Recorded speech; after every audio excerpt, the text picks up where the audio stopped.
How you doing today, folks? Now, for full disclosure's sake and the disclaimer, a hard use review for me means that I took this already sharp knife from the factory, I used it, abused it, did whatever the case may be in order to make it to where it is completely dull and then has to be resharpened again by a professional or by me. In this case, I sent it off to a buddy of mine because I'm not trying to sharpen M390. I can definitely sharpen knives, but anything above like a 58 to like maybe a 60 Rockwell, I don't want to deal with. Can I do it? Sure. Done it before? Absolutely. Do I like it? Not really. It takes way the hell too much time. But this is going to be the hard use review of the MSI because I have batoned with it, which did not go particularly well, but you know, it did technically work. I have cut a whole bunch of paper, cardboard, zip ties. I broke apart a pallet with this knife. I broke apart a pallet with this knife. I cannot talk again. And I have definitely used it. And I have quite a lot of things to say about this knife. And most of them, frankly, are very, very good. So let's get started, right? The aesthetics of this knife. Now, this is an older version of it. The more recent ones have a frag scale, which I'm not a huge fan of for this knife. I love it for the stitch, but for the MSI, I like the clean aesthetic of it all. And it has 3 screws right here, and that's about it. Now, there is a screw over here underneath the actual inlay, which you can see right there. Or overlay, scales, whatever the case may be. But overall, I think it's a much cleaner look. The more recent ones have 5 screws, plus the actual pivot, plus this. I think, to me personally, that's just a little bit too busy for how I personally like my knives to look. So this is the one that I personally really, really prefer. I do have a frag one, and I don't really carry it for that exact reason. Now, beyond all of that, right, let's talk about the ram lock. The ram lock is essentially speaking a interpretation of Benchmade and their previous crossbar lock or axis lock. And I think, honestly, this one is better. And when I say better, right, let me go ahead and pull out this uber rare little Benchmade mini Griptilian. For those of you that know what this knife is, you're probably going to hate me now, but whatever. So this is the Benchmade access lock. It's relatively simple. It's literally just a bar that moves when you actually push this piece down, and it locks into this piece right there. So as you're going to lock it up, you'll watch it move and then lock. Very simple, very durable, but still an overall very interesting design that at the time, right, took the world by storm. Everybody loved it. I loved it. But over time, right, I kind of got sort of, not over it, but I started to really enjoy just the basic ass frame lock. Something about that feeling. This is going to be my Umnums on, for example. Fail. Just disengage it. And slow roll, for me, just felt good. But, you know, this is a style of knife, right, that is almost a harken of old, but also an incoming of new, because Benchmade knives are old. Same thing at the same time, though, so is the frame lock. But this is a version of that access lock or that crossbar lock that I honestly think is perfect, except for one glaring issue. And that right here is, if you can see it in the video, this piece is so goddamn sharp. Now, they either need to mill that out, or they need to have the actual G10 scale raised just above it so you can't feel it. But if they did that, though, in my humble opinion, it wouldn't be as positive to disengage, because they did raise the scale up a little bit for the more recent integrations of this knife, and it still has the same issue, but it's not quite as pronounced as it once was. It's much more reasonable, but it also doesn't feel quite as good to disengage. It's not quite as easy. So it's something that I definitely think needs to be worked on. It's not bad by any means. Honestly, I love it. But this little piece right here, when I say it's sharp, I mean it's genuinely sharp. Like, there you go. A little bit of skin loss for the video. Just that fast. Now, as far as everything else, right, with this mechanism, I love it. Now, it has the Microtech jimping, like kind of like, you know, steepled pyramid looking jimping. This time it turns into an X, which I think is kind of cool.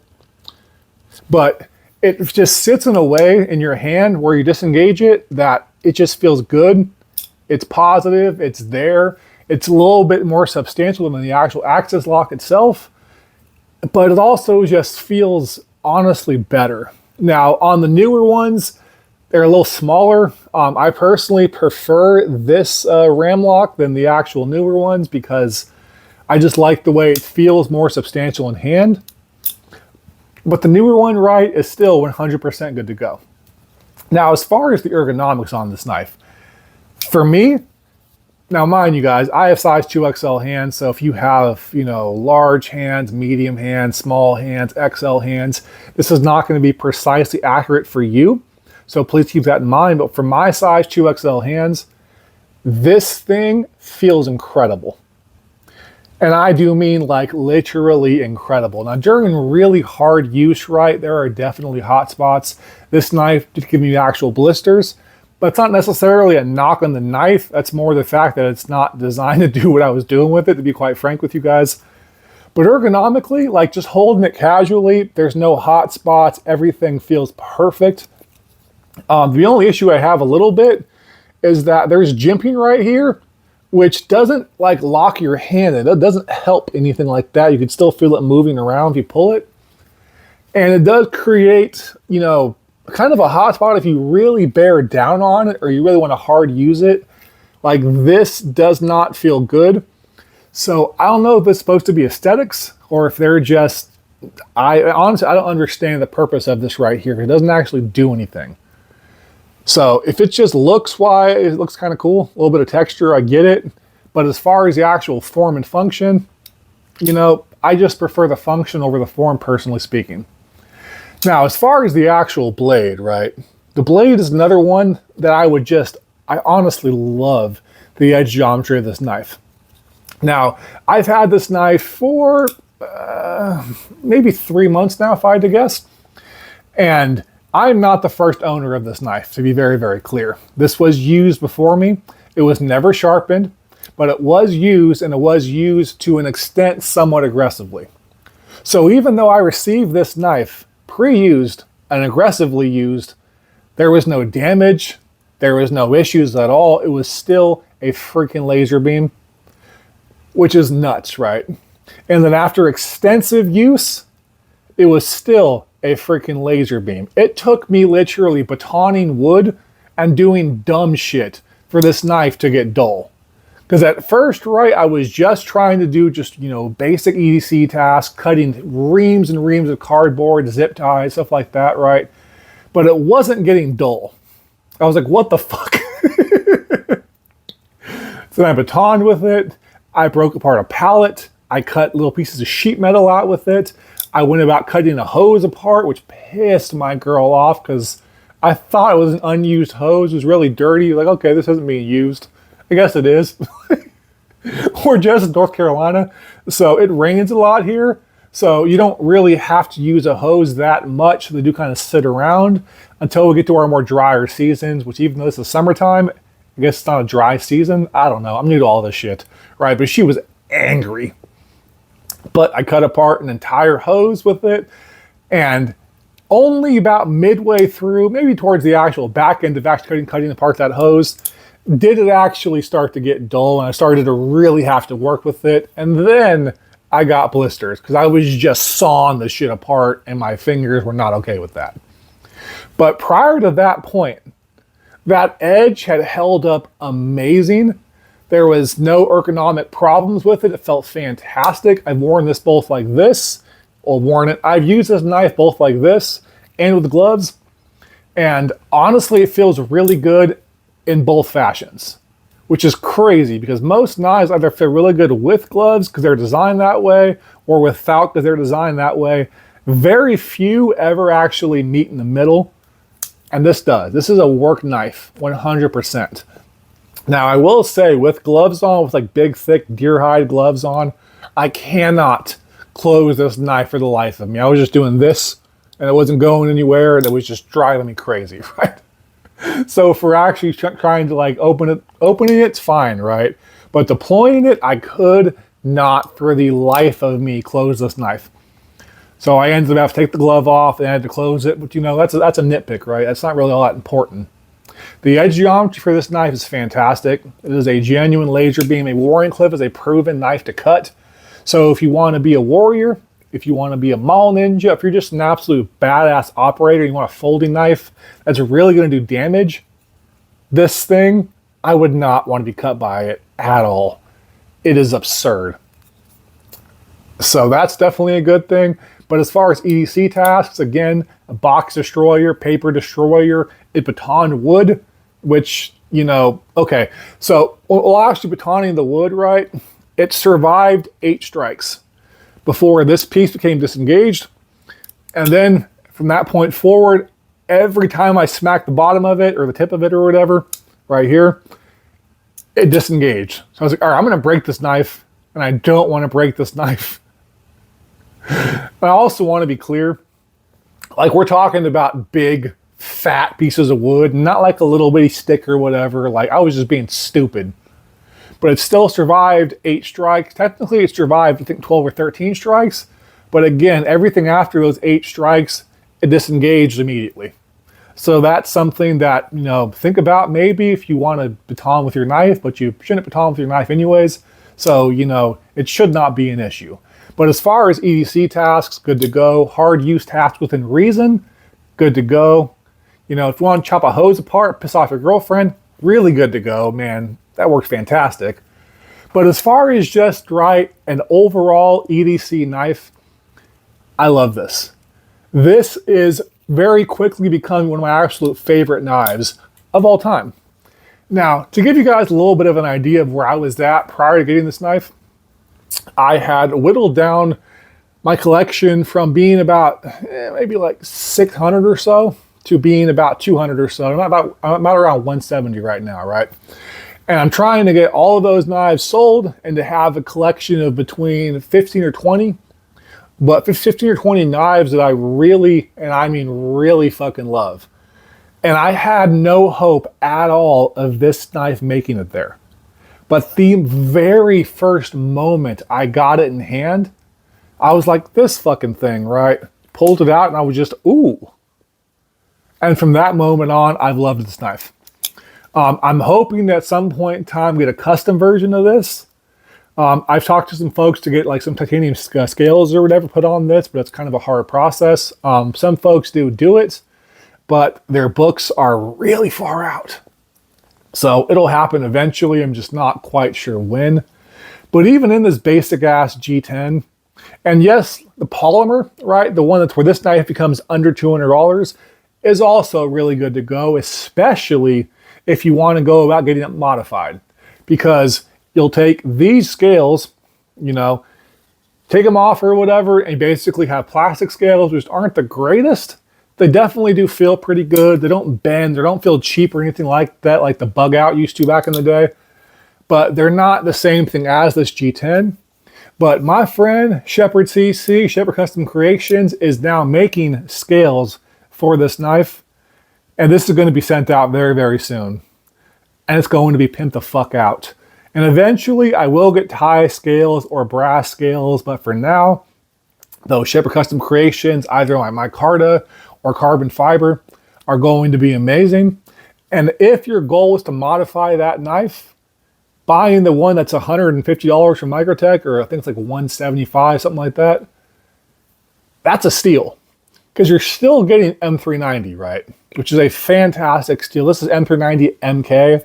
I don't know what the difference is, so I don't know. I can tell you it performed fantastically, but as far as what the differences are in the steel, that I just don't fucking know.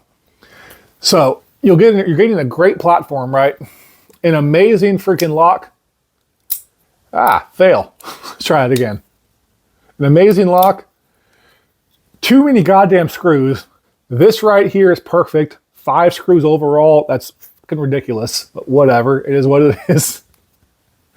But you're getting a knife that is ripe for modification. So I'm not sure, right, the logic behind Microtech making so many versions of this knife, because it's very confusing. Because there's this one, there's the frag one, there's the polymer one. There's also the original release of this knife. This is the second batch. and every single one of them are slightly different. So it makes it very confusing. Multiple versions of this knife both cost less and then cost more. So it's sort of a strange marketing campaign, but it definitely is interesting. But without further ado, right, let's get a couple size comparisons going. So this is up against a Sebenza 31. 31 considered to be the EDC Goldilocks for most people. So it is bigger than the 31, but it's not noticeably bigger. It isn't a huge difference. Let's go against my TRM Atom. Again, bigger than the TRM Atom, but not a huge knife by any means. I would definitely not call it small.